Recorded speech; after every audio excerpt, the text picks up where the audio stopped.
I know that compared to the last two videos, my t-shirt game is not quite on point, but you know, wolves, moon, they turn into werewolves on the full moon, it kind of fits, okay? The Cursed is set in the late 1800s when a once peaceful remote country village is under attack, but by who or what, no one knows. And villagers continue to spread rumors about a cursed land, supernatural forces, even demonic creatures as disappearances continue until doctor and pathologist John McBride comes to investigate, only to find something way more sinister. But before I probably start with my review for The Cursed, or 8 for Silver as you might know it by, I want you to start a conversation about it in the comments below. What's your favorite werewolf movie? Anything and everything down there. And of course, if you love movies and TV, this is the place to be. So consider clicking that subscribe button so you don't miss any future conversation on your favorite movies and TV. Going into this film, I didn't know too much about it. I was excited based off one image and one image alone for this past year, ever since this film came out on Sundance 2021. This has been the only image out there that I could find, at least, for it. So I knew it was a period piece, I knew it was some kind of supernatural horror, and I'm actually a huge fan of the writer, director, and cinematographer for this film, Sean Ellis. He directed a war film called Anthropoid with Cillian Murphy and Jamie Dornan, so you guys should check that one out if you haven't yet, because it's quite good.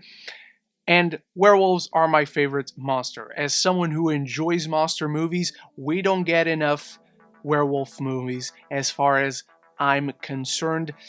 And The Cursed, or 8 for Silver, which would have been a much better title, is a different breed of werewolf film as far as I'm concerned. This doesn't feel so much like your regular monster movie, which are fun in their own right. This has more of the witch inserted into its narrative. The way Sean Ellis tells the story, the way he lays out the narrative, the way he structures the film, it is much more about atmosphere and suspense and lore and all these interesting themes that he explores throughout, where he talks about the beast within man, and he even goes to the point of putting a literal spin on that metaphor when it comes to his interpretation of werewolves, which is really interesting, because as someone who does love werewolves, as someone who does love werewolf movies, they're always the same. They don't change anything too much, but Sean Ellis has a new interesting take on it. One that reinforces the themes he is exploring in this movie. And the film is very consistent because he is so attached to it, because he created, writing the screenplay, he directed this, and he did the cinematography as well, and the film looks fabulous. This barren landscape surrounded by fog, where even while you're inside this family's house, because we follow this main family who's being cursed by this maybe supernatural creature that is out there, it always looks like every part of their house is covered in fog, and it creates this very eerie, suspenseful visage of what you're watching, which eyes you're watching it through. And so the film doesn't feel like it's interested in giving you cheap scares or your run-of-the-mill monster movie. It's actually interested in exploring compelling themes, complex characters, some interesting tragedy in there, and it actually has something to say about the period that it sets its film in. It's actually interested in exploring some interesting thematics because of the setting of this film. And I think lore regarding monsters is so underrated when you create a movie monster, or a monster movie in general for that matter. It's so interesting when you have brand new lore to explore, and this film has that interesting take on it. It explores that lore to a T, and it gives us a new interpretation on this classic mythology. But the film is not without its faults. As much as I can praise Sean Ellis for being so much the one consistent voice behind this, for being the godfather of the story, having created it and developed it from inception, writing it, directing it, cinematography, I think he overestimates some of the writing itself. As much as he did such a great job with the atmosphere, with the setting, with the mythology and the lore, I think he overestimates his characters and his character relations a little bit. Boyd Holbrook and Kelly Reilly do a fantastic job. They're the main stars in this, and the acting all around is great. It's the characters really that feel like they fill up the bare minimum for us to care enough. And so I don't think certain reveals and certain character decisions along the way have that big an impact.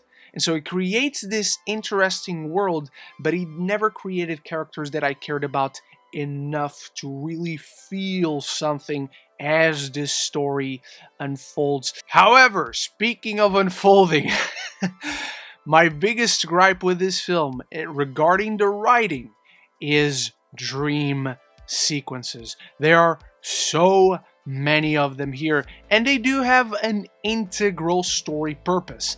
However, it's just a storytelling mechanism that I just don't like. It feels like it makes things too easy. It makes things too easy for us, the audience, to absorb it, and for the characters within the story to get necessary answers to further on the plot.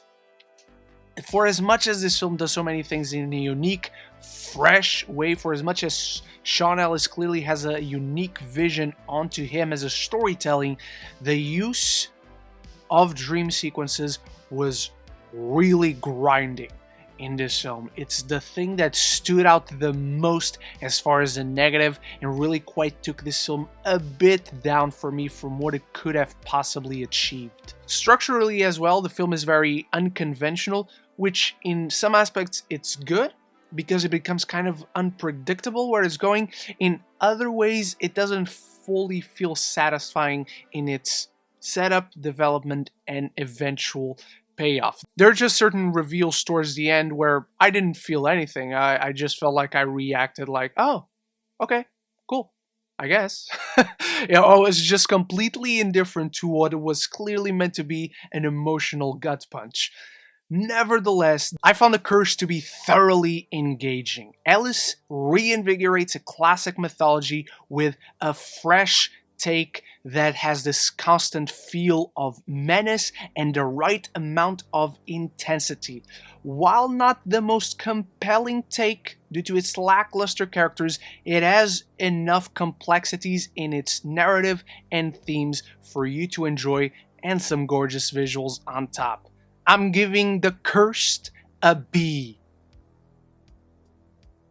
But those are only my thoughts on The Cursed. I now want to know what you thought about it, if you've seen it, if you're excited, what's your favorite werewolf movie, anything and everything down there. Thank you so much for watching, and remember that if you enjoyed what you saw here, you can click that subscribe button so you don't miss any future conversation on your favorite movies and TV. I want to thank my channel members Bruna and Stuart for making this video possible, and I have many more reviews right now up on the channel that you can check out, and many more coming soon. So I hope to see you in all those. So until the next one, love each other and love the movies.